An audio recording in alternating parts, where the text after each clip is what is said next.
Hey, it's Benjamin Verbicek. I'm the lead pastor of Community Evangelical Free Church, and I'm also the managing editor for Gospel-Centered Discipleship. And this is the fifth installment of what we're calling the Writer's Coaching Corner, where I get in front of a camera and I talk about one paragraph from one article that appeared on our website the previous month. And we talk about what's going on from a writing standpoint that's so good, so helpful, and how we can bring some of that writerly goodness into our own prose as well. And so the principle we're going to be talking about this month is good writing climbs up and down the ladder of abstraction. And so you might not know what the ladder of abstraction is at this point, but hopefully 10 more minutes from now you'll understand it and know how to use it in your own writing. So I want to talk about an article from Glenna Marshall. So we'll come over to the GCD website, and the article is called "She is Broken and She is Beautiful." And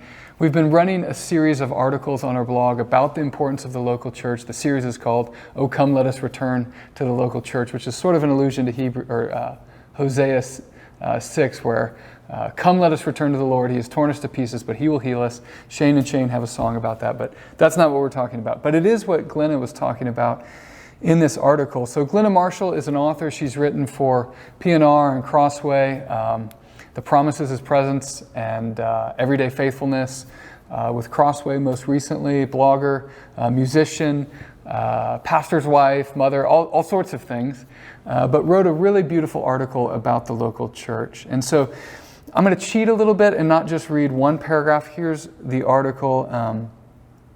It begins this way. I'll highlight it. The phone rang before dawn that cold January morning. There's never a good reason for calls so early. My heart pounded when I answered the phone. A dear church member was on the other end, her voice thick with tears and panic. Her husband had died unexpectedly in the night. It was difficult to wrap my mind around this sudden news. Her husband, Ed, had stood in my house just 48 hours prior, working to get my furnace running on a bitterly cold day, and changing out a light switch in my dining room while he was there. And the article goes on with another introductory paragraph, and then what you see here is the article interspersed with 1 Corinthians 12 and that passage about the body and members of one another, and how we're not all an eye or a foot or a hand, but God has made us all uniquely gifted to serve each other for the building up of the body. So this verse says, "So if one member suffers, all the members suffer with it. If one member is honored, all the members rejoice with it." And what she does here through the rest of the article, like individual paragraphs are written beautifully, but I think to get the concept I'm talking about here, we need to talk about the whole article. She swings back and forth between the nitty-gritty of this church moment where there was the death unexpectedly and then the funeral that followed, and all the church rallied around to use their gifts to prepare for this funeral service, from her husband doing the preaching to those who were sweeping or shoveling the snow out of the parking lot, to making meals, to watching kids in the nursery, and so on. And again, interspersed with passages from 1 Corinthians 12. Now you are the body of Christ and individual members of it. And so again, that's how the article carries forward. So let's talk about what is the ladder of abstraction. So if you picture a ladder, at the top you have concepts that are more abstract, like I'll say love or reconciliation, these kind of what we call abstract nouns. And at the bottom of the ladder, just as we're envisioning it, are concrete realities, like things that are imagistic and have a concreteness, right? So the top you might have love, at the bottom you have a bloody cross, right? That, like, Jesus on the cross is very, I mean, it feels abstract to us because we're so removed from crucifixions in the first century, but it's very concrete compared to just the abstract notion of love. And so that's sort of an example of that, but I want to give you a number of examples, either one from a speech and a few from books and one from a song, just to help you get a better sense of this, of what really Glenna was doing so helpful throughout the article. Her article is a beautiful example of the principle. But so I'll come over to the website here. So this is, now President Biden, but in the debate with Trump almost a year ago, there was a key moment where he looked at the camera, President Biden did, and said, tried to describe in very concrete language what it feels like to have a country and a society in the thick of the pandemic and the loss associated with that. So I'll scroll down. An image of missing loved ones at the dinner table is how the New York Times made this little clip. And so I'll just play it. He says that we're learning to live with it. People are learning to die with it. You folks home will have an empty chair at the kitchen table this morning. That man or wife going to bed tonight and reaching over to try to touch their, out of habit, where their wife or husband was, is gone. Learning to live with it. Come on. We're dying with it. Okay, short clip. I'm not trying to be political here about what you think and who you voted for. But, and honestly, people have mixed views on what that moment did, whether it was brilliance or kind of disingenuous appeals to empathy that landed hollow. I don't really care so much what you think about that moment, but I wanted to tell you what he was doing there, or at least trying to do, which is, so you have like kind of bureaucracy and in his, as he was fashioning it, a failed attempt to manage the coronavirus situation. And so, but what does that feel like? That's at the top of the ladder of abstraction. So he comes over to the camera and he looks at it and he says, well, you know what it feels like? It feels like an empty chair at the dinner table. It feels like going to bed at night and there's a spouse who's not there anymore. And so you can hear hopefully that like at the top of the ladder is kind of a failure of leadership, and at the bottom is an empty chair. And then they ran a whole Facebook campaign related to that. I won't talk about that anymore. Another example, Michelle Obama's book, Becoming. I thoroughly enjoyed it. It's wild to hear what it's like to be the first lady. The pressures, the strife, all of that sounds incredibly hard. But there was a moment, chapter 22, where she's talking about war. And she says the sentence to effect, to me, up until that moment, war had been an abstract concept. You know, so battles were essentially somewhere out there, somewhere fought over reasons that felt remote, abstract.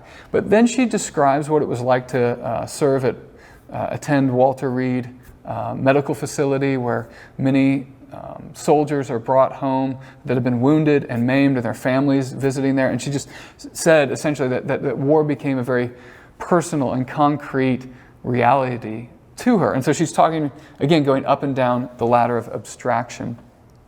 Here's another one I want to read. This is from the book Hillbilly Elegy, J.D. Vance, A Memoir of a Family and Culture in Crisis.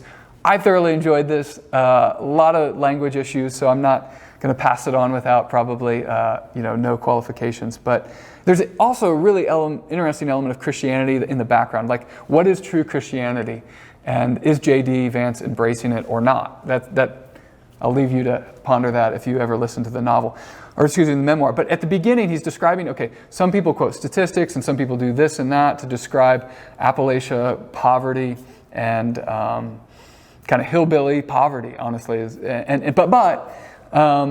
Here's what he has to say about statistics and all that. He says, though I will use data, and though I do sometimes rely on academic studies to make a point, my primary aim is not to convince you of a documented problem. My primary aim is to tell a true story about what that problem feels like when you were born with it hanging around your neck. I've loved that sentence both times I've listened to the memoir, different years, when it first came out and then again in this last year. And that line just arrested me this last time, because my wife, my second son, all of her deliveries were C-sections, but the second one was particularly troubling because it was an emergency C-section. And there was a moment there where my oldest son, second child, but oldest son, the umbilical cord we thought was wrapping around his neck, which, if you know anything about deliveries, super dangerous. So they rushed the C-section, and it made for a lot more trauma for my wife, et cetera, et cetera. But you hear J.D. Vance in that quote say, okay, I'm going to talk about poverty and statistics, but what I'm going to talk about is what it feels like when it's choking you as a helpless infant straight out of the womb, or perhaps inside the womb. So that is at the very bottom of the ladder of abstraction. One final example here. This is from a song called Blessings by Laura Story. I don't know that it's my favorite genre of music, maybe not yours either. But I heard on the radio the other day, and this was on the brain, so it made me think of it. Here's one of the stanzas. She sings, "'Cause what if your blessings come through raindrops? What if your healing comes through tears? What if 1,000 sleepless nights are what it takes to know you're near? What if trials of this life are your mercies in disguise?" And I will refrain from singing it to you because I can't sing at all. And everybody at church knows that around here. But, she's doing both things there. Like at the bottom of the ladder, the concrete, gritty, imagistic, what if 1,000 nights are what it takes to know you're near? And even that maybe is a little abstract, but you get the sense, okay, 3.5 years or so of sleepless, or 3 years of nights without sleep. And now maybe it's just kind of using 1,000 the way the Bible does sometimes, a long number. But if you're talking about, okay, if you ask her, give me an example, she'd say 1,000 nights of sleeplessness. What are you talking about at the top of the ladder? The abstract thing, it's what if trials of this life are your mercies in disguise? And so the whole song is going back and forth. I have a book here called Writing Tools. I mentioned Roy Peter Clark in another episode. Writing Tools, super helpful book, 50 essential strategies for every writer. He has an entire chapter, and they're very short chapters. There's 50 of them, so they're all very short. An entire chapter on climbing up and down the ladder of abstraction. And this is where I first was introduced to the concept, although it existed in other places before this. I'm going to read just a paragraph in here, which he describes as the middle of the ladder. Because I've talked at the top, I've talked at the bottom. What does it mean to be in the mushy middle that is really just full of neither concrete nor abstract? It's not telling you what it means. It's not telling you what it looks like. What would that sound like? And one of the reasons I love this paragraph is he stole it from, he was hired to do some consulting, and it was an English department that had written a mission statement about how they were going to lead their students into better writing. And this was their mission statement. Our mission is to improve student achievement and thereby prepare students for continued learning in middle school and high school. And like, okay, I can sort of envision middle school, high school, but here's where it gets much worse. This learning community, you say, what the heck is a learning community? Just say school, students, classroom, like be concrete, but they're not. This learning community will accomplish this mission by developing and implementing world-class learning systems. What in the world is that? Developing and implementing world-class systems. Like totally just academic speak that lands on you as meaningless. Final sentence, alignment will be monitored by continual application of quality principles. What's the quality principle? Like be concrete, tell us what that looks like. We're going to grade tests. Like, monitoring alignment, like just say we're going to grade tests. We're going to make people write essays, and then we're going to write red marks on them. And responsiveness to customer expectations. Anyway, so Roy Peter Clark talks about why that's a terrible paragraph and what they did to make it better. So if we go back, well, I'll just mention this one too. So Wordcraft is another book that showed up in the Writing Guild. We were talking about that. Someone shared it this summer, and I went and bought it, and I'd read a second one, but now he had done this one, which was actually kind of his first one that was redone, but The Complete Guide to Clear, Powerful Writing. Super helpful book, very thick. It's about narrative nonfiction mostly, journalism type things, but how to write well. Had a long section, page 171 or following, about the Ladder of Abstraction. So we'll go back real quick to Glenna's article. When it became known that Ed was in the midst of a bathroom renovation at his home when he died, those church members with gifts for construction and painting took charge the very next day. So there she is. She's talking about, okay, what does it look like to be the body of Christ? What does it look like to have different gifts? What does it look like to have Jesus equip his church? It looks like people who can use a hammer and nails and finishing in a bathroom renovation when a family is in crisis. And so those are some of the things I want to share with you. Good writing goes up and down the ladder of abstraction. One way you can know like where you're at and how you can go up and down is when you're talking about the top of the ladder, you could ask the question, what does it mean? Like what does this mean? And at the bottom of the ladder, you ask the question, what does it look like? So at the top of the ladder, you might have endurance. You're talking about, what am I talking about? I'm talking about endurance.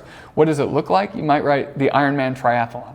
right? 2.4 mile swim, 112 mile bike, and then finishes with a marathon. It's absolutely insane, but it's a very concrete example of endurance. And so I think, and Peter Roy Clark thinks, and Jack Hart thinks, good writing climbs up and down the ladder of abstraction. So in your next piece, if it feels fluffy, if it feels vague, if it feels like it's just not connecting, perhaps it's because you haven't climbed up and down the ladder of abstraction. So thanks for watching. We'll see you next month.